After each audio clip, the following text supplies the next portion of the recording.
মিষ্টি কিচেন চ্যানেলে সবাইকে স্বাগত জানাই। তো আশা করি আপনারা সবাই ভালো আছেন। তো আজকে রান্নার রেসিপি মাটন, আলু দিয়ে মাটনের রেসিপি। তো দেখো আমাদের গ্রাম্য পরিবেশটা কত সুন্দর লাগছে।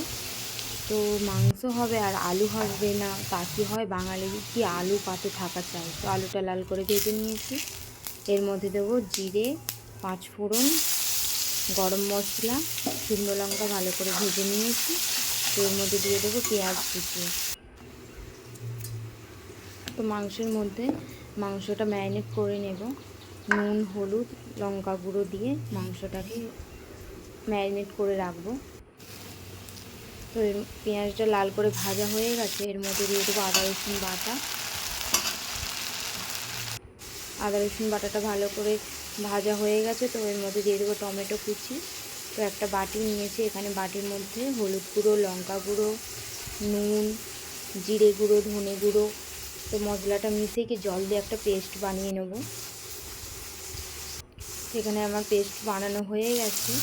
তো এই ভেজে রাখা মশলার মধ্যে দিয়ে দেবো, দিয়ে মশলাটা ভালো করে কি কষিয়ে নেব।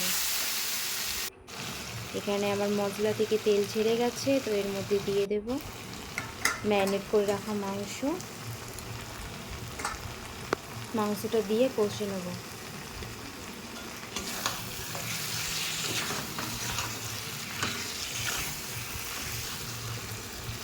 মাংসটা আমার ভালো করে চাপা দিয়ে কষে নেব। তো তোমরাই দেখতে পাচ্ছ কত সুন্দর রঙটা এসেছে মাংসের মধ্যে।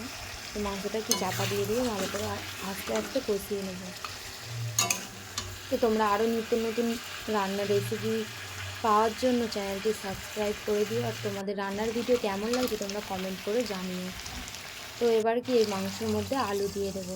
তো দিয়ে আমি ভালো করে মাংসটা কষিয়ে নেবো। তো এর মধ্যে দিয়ে দেবো কিছুটা পরিমাণ গরম জল, দিয়ে মাংসটা ভালো করে সেদ্ধ করে নেব। তো এখানে আমার মাংস সেদ্ধ হয়ে গেছে ভালো মতন। এখানে ধনেপাতা কুচি দিয়ে নামিয়ে নেব। এভাবে বানিয়ে দেখতে পারো, খুব সুন্দর লাগে খেতে।